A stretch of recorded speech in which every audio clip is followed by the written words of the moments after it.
Welcome back to Orange Nation. Starting off with this isn't a normal Clash song. Artist of the day is Clash. This one's kind of slow and smooth. Lost in the Supermarket kicks off Clash Day. I kind of enjoy Clash. Only 2 more days of listeners picking Artist of the Day, Steve. And then what? Back to. We haven't done. And how about, so tomorrow would be Wednesday. Friday we do a day of the year of the month. Yes, it's perfect time for that, leading into July. Yes. Yeah. So we'll do that Friday. It's the year of the day. Year of the month of the day. Year of the month of the day. Okay, we'll do that. We'll do that on right. Friday. We need big voice to say that so we don't confuse it. The year of the month of the day. All right. As promised, let's get to our guest line. Bring on our first guest today. He covers all things Syracuse for 24/7 Sports. James Finneral is our guest on the show. James, great to catch up with you. How are you doing today? I'm doing well. Thank you guys so much for having me on. All right, we're going to jump into to all this recruiting news here in a moment. I feel like we at least have to start with the LaQuint Allen situation. We're all learning about this on the fly, so I don't expect you to add anything from a facts standpoint because, frankly, we're just learning the facts kind of as we go here. But if he is not allowed to play, James, what does that do, in your opinion, to the running back room? And, how big of a loss would that be in the running back room? Absolutely huge loss. Honestly, you can't understate it. Just with both an impact in the running game and then also what we saw in the Pinstripe Bowl, him in the passing game. He seemed like he's going to be a very versatile weapon for this offense in the upcoming season. Will be an absolutely huge loss if he is unable to play for the year. All right, we'll have to see how that situation plays itself out. So not good news, obviously, regarding LaQuint Allen, but some good news on the recruiting front. Seems like the good news keeps pouring in. Bring us up to date on what we need to know. Yeah, it's been a busy couple of weeks for Syracuse football recruiting, especially the last few days here that had 4 commitments over the course of Sunday and Monday this week, 3 yesterday, starting out with Michael Matthews-Canty, the versatile defensive back, and then they picked up Willie Goodacre, the offensive lineman from Denton Guyer High School in Texas, and then finished off the day with Teron Hale, New Jersey prospect, very electrifying playmaker. So it's been very high-quality pickups over the course of the last few weeks for the Orange. All right, so let's start with Michael Matthews-Canty. What do we need to know about him? And it sounds like he's got some versatility to him, right? Yeah, for sure. I spoke with him a few weeks back after his official visit, and he is really intrigued by the rover position at Syracuse within the 3-3-5 defense because he loves to line up at a variety of spots on the field. He thinks he can line up off the edge, play linebacker, safety. He said whatever they need him to do, he's willing to do it. 6'2", 200 pounds. That's a nice build for that position, and I'll be intrigued to see what he does in the upcoming season because Syracuse was one of the biggest, if not the biggest offer that he had on his sheet. It will be interesting to see how he performs this year. You mentioned Willie Goodacre from the state of Texas. He had some other Power 5 schools in on him, which is a good sign. How quickly do you think he can get on the field? You never know with offensive linemen, right? There's certainly a learning curve, especially at that position. Is he a guy that can come in and compete for playing time, relatively right away, or is he, need some more seasoning? I think he can compete relatively right away, honestly, and a lot of our national analysts have told me that he's going to be coming in with some very high-quality reps. He plays in that Class 6A competition in Dallas-Fort Worth area, and so he's going to be coming in playing against high-level players. He blocked for Jackson Arnold, the quarterback who committed to Oklahoma. He won the Elite 11 finals last year. So Willie Goodacre is coming in with some solid experience, and also he's got the build, the size to perform at that position. So I think that he's definitely going to be competing relatively soon as opposed to having to wait a little while for him. Take us through what's going on in the quarterback room because it seems like there are quite a bit of quarterbacks currently on the roster and quarterbacks coming in. What do we need to know about that position? Yeah, the big landing, Jakari Williams on Sunday, that is a huge commitment for Syracuse, getting him out of Georgia. 4-star composite player. He's got a very strong arm. He's also a dual threat guy. He can come in and, I'm not going to say he's going to play right away, but he has definitely got the potential to be a big-time player for the Orange. keeping that dual threat mentality in there. And I think that was a huge pickup for Syracuse. So how is this all going to work itself out, right? Because they've got quarterbacks aplenty at the moment. And do you think they're going to try and pick up another one, or do you feel like they're pretty good at that position for the time being? Yeah, so they had that commitment from Brendan Zerbrug, and then he flipped to Northwestern. So it looks like they want to have two quarterbacks in this 2024 class. I know Andy Bass was a recent official visit at the quarterback position, but he has picked up an offer from Oklahoma, which is an in-state school, so that might be tough to compete with.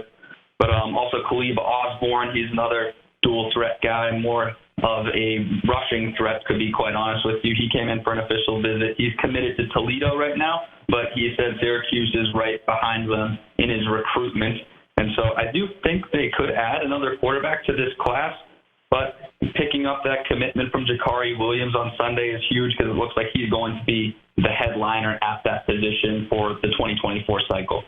You know, you look at the class that they've got commitments from so far, and you've got, it's half a dozen players from the state of New Jersey. Is that, I would assume that's something by design. What has led to that success, getting back into the state of New Jersey and landing 6 commitments? I think that's a really good sign. Yeah, definitely. Coaching staff has a huge part to do with that. Coach News, Dennis Thomas, they hired guys that have very strong connections to New Jersey, so they have 6 current commitments from the state. I wouldn't be shocked to see if they add another commitment or 2 from New Jersey. And it's a talent-rich area, so it's good to see Syracuse kind of assert itself in that state and compete with the likes of Rutgers. I think Stanford actually has 4 commitments from New Jersey right now, which is a little bit surprising. But Syracuse definitely a major player in the Garden State right now, and that would be definitely useful moving forward. I know these recruiting rankings are always fluctuating.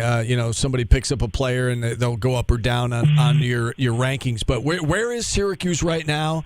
I guess how excited should SU fans be about this this trend in the right direction, I guess, when it comes to recruiting? Yeah, at the moment they sit 39th overall in the country in our composite rankings at 24/7 Sports, which is far and away, I'd say, the best class that we've seen in a while. Who knows how it's going to finish as more schools are going to continue to add commitments. And as you said, ratings are going to change, whether they're going up and down. But Syracuse has put itself in an excellent spot in this cycle, especially given the kind of completeness and versatility of the recruits that they're adding. You have a quarterback, you have a couple pass catchers, Jamie Tremble, the 4-star tight end, along with Teron Hale. They have defensive linemen coming in, a solid 3-star running back that had SEC and Big Ten offers, and Jaden Hart, handful of linebackers as well, and then adding Willie Goodacre with a huge commitment to go along with Noah Rosahack for some offensive line additions there. And then defensive backs, as we stated earlier, it's going to be a huge impact as well. So I really like the way that Syracuse is building this class. I think fans should be very excited to have this class come in. And, yes, it will be interesting to see how the ratings and the rankings change and how Syracuse can finish up. But overall, it's put itself in an excellent spot at this stage of the cycle. Yeah, I wanted to ask you about that. Let me follow up on that. So, as you said, there's a lot of time left in this cycle, and things are going to change. The fact that they are 39th now, is that significant, or is it just the time frame of when the commitments came in? Is something different? Does something feel different to you, James, about the recruiting that's been going on of late for Dino and his staff? I think certainly it feels a little different at this point. As we said multiple times, things can change. This could go off the rails, but it does seem different at the moment. I mean, it's not too long ago that Syracuse had lost its top 2 recruits in the last cycle, including Lenora Stellard, the quarterback, who ended up going to South Carolina. You hope a similar situation does not occur here.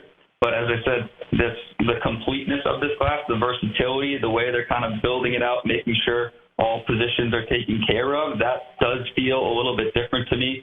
Obviously, rankings can change, but in an excellent spot right now, considering what we've seen in recent history from Syracuse.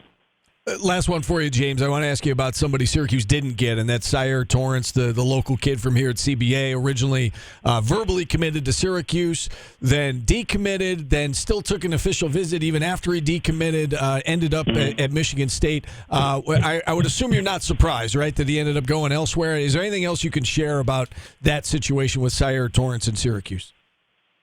Yeah, I think it was just we saw the writing on the wall when he did pick up that offer from Michigan State. Obviously, that's going to be very attractive to him. You know, he is a local hometown kid that wanted to put on for the city of Syracuse. But when you get a type of Big Ten offer like that, it wasn't that shocking once we saw that come down the pipe that he ended up decommitting. But him coming back on that official visit and still ending up giving a verbal commitment to Michigan State, it wasn't too surprising once we saw the initial offer come in. But that is a pretty big loss for Syracuse, but at least they were able to kind of recover from that, getting that commitment from Hale yesterday, an explosive wide receiver, and then pairing him with Jamie Tremble, who has told me that he expects to play a similar role to Arondé Gadsden. He's a tight end, but he can split out wide as well. He's very versatile.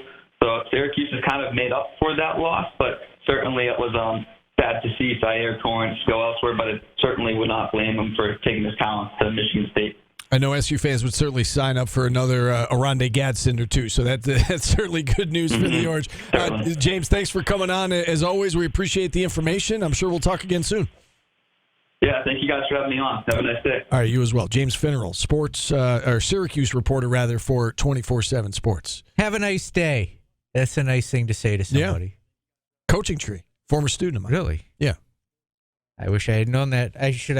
Jordan asked you that, and you said yes, and I didn't pay attention. They're everywhere. They're everywhere, Paulie. You're the. It just means I'm old and I've been doing this a long time. That's what it means. You're the Bill Belichick of radio, of media. I think I'm nicer than Bill. I hope I'm nicer than Bill. You're the who's the old 49ers coach? Why am I? Walsh. Bill Walsh. You're the Bill Walsh of. I like that better. Okay. All right. You're on the West Coast offense. We're going to hit a timeout, but phone lines are open if you want to talk all things SU football. There is a lot to talk about as we've just spent the last half hour. Right? There's a lot going on. Yeah.